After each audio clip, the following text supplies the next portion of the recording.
उत्पत्ति तीसरा अध्याय 15 वचन और मत्ती का पहला अध्याय 16 वचन, ये दोनों वचनों के बीच में एक बहुत ही स्ट्रांग कनेक्शन है यीशु मसीह के जन्म के विषय में।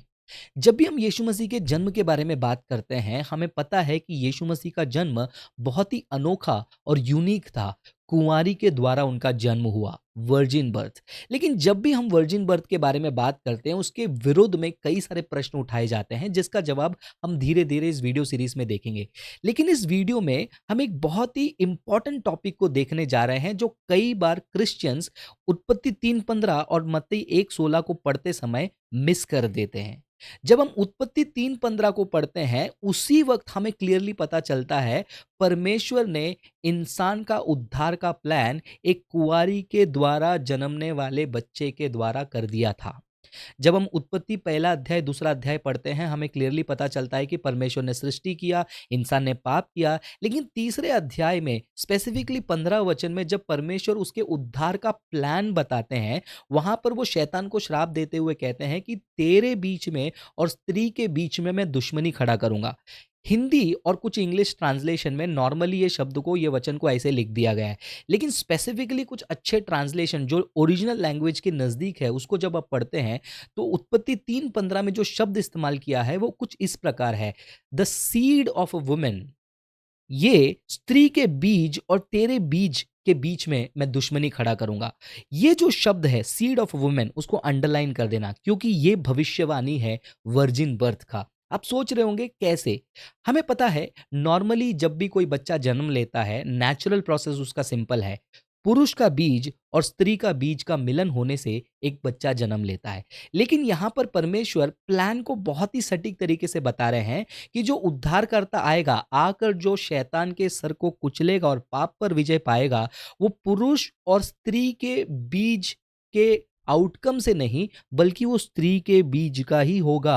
अगर वो स्त्री के बीज का ही होगा, पुरुष का उसमें कोई रोल नहीं है, तो क्लियर कट ये वर्जिन बर्थ यानी कि कुंवारी के द्वारा जन्मने का एक भविष्यवाणी है। और उसको धीरे धीरे हम आगे पढ़ते हैं, यशाया 7:14 में खुलकर यशाया भविष्यवाणी करते हैं कि कुंवारी बच्चा जनेगी, और उसकी परिपूर्णता हम यीशु मसीह के जन्म में नए नियम में देखते हैं।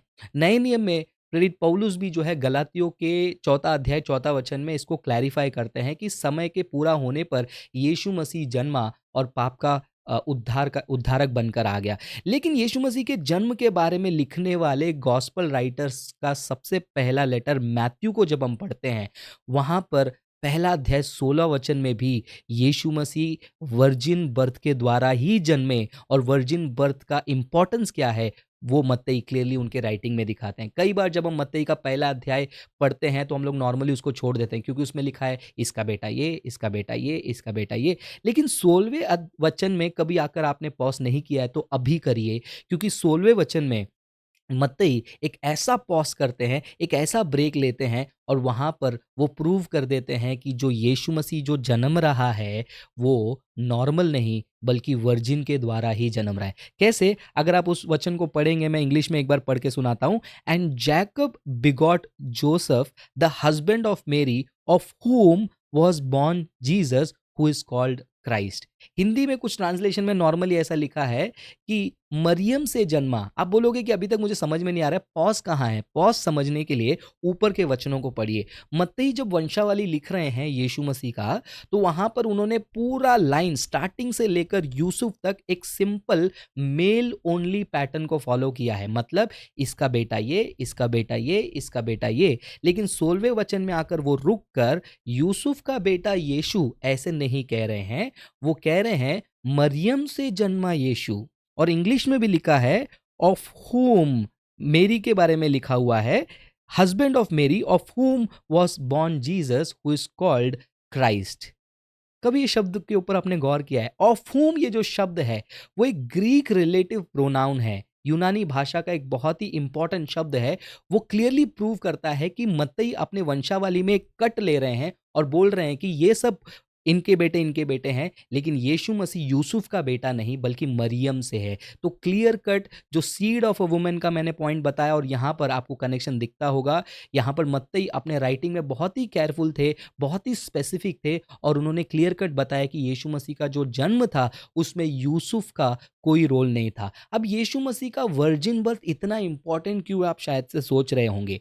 पुराने नियम में जब आप जाते हैं, जब भी पाप बलि चढ़ाई जाती है, मेमना को चढ़ाया जाता है, वो मेमना कैसा होना चाहिए उसका पूरा डिटेल पुराने नियम में लिखा हुआ है। वो मेमने के ऊपर कोई दाग नहीं होना चाहिए, अनब्लेमिश होना चाहिए।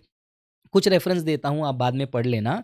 जैसे कि आप पढ़ सकते हो निर्गमन में 12 अध्याय 5वां वचन, लेवी व्यवस्था 22वां अध्याय 19 और 20, गिनतियों की पुस्तक 28वां अध्याय 3रा वचन, उस मेमने के बारे में बताया है कि वो बलि चढ़ाने वाला मेमना कैसा होना चाहिए। अगर यीशु मसीह हमारे लिए मेमना है, जैसे यूहन्ना बपतिस्मा देते वक़्त ऐलान करते हैं कि सभी का पाप उठाने वाला मेमना आ रहा है, तो यीशु मसीह अगर दुनिया के सारे पापों को अपने ऊपर उठाने वाला मेमना है, तो उनकी क्वालिटी होनी चाहिए कि उनके ऊपर कोई भी दाग नहीं होना चाहिए, कोई भी पाप नहीं होना चाहिए।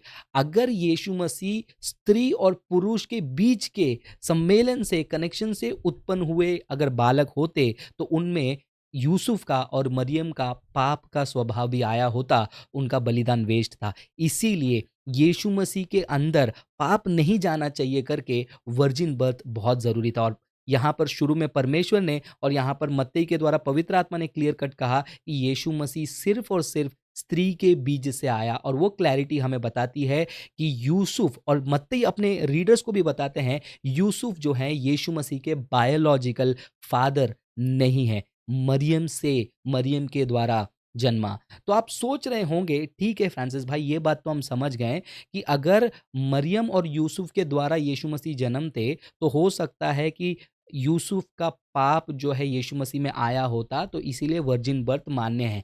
लेकिन क्या यीशु मसीह मरियम के बायोलॉजिकल बेटे नहीं है? मान लिया यूसुफ के नहीं है, लेकिन मरियम के तो बायोलॉजिकल बेटे हैं, तो क्या मरियम का पाप यीशु मसीह में ट्रांसफर नहीं हुआ होगा? इसका जवाब मैं अगले वीडियो में दूंगा और साबित करूंगा कि यीशु मसीह का जन्म कितना यूनिक था, क्योंकि साइंस में भी एक ऐसा थियरी है जहां पर वर्जिन बर्थ पॉसिबल है, लेकिन वो वर्जिन बर्थ और ये डिवाइन वर्जिन बर्थ में अंतर है।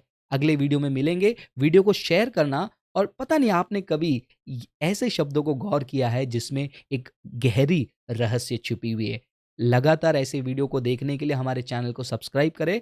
लिंक डिस्क्रिप्शन में मिल जाएगा। हमारा व्हाट्सएप चैनल को फॉलो कर लेना। नेक्स्ट वीडियो का लिंक पहला वहाँ पर पोस्ट होगा। मिलेंगे अगले वीडियो में और जानेंगे क्या यीशु मसीह का वर्जिन बर्थ मरियम के द्वारा लॉजिकल है या नहीं।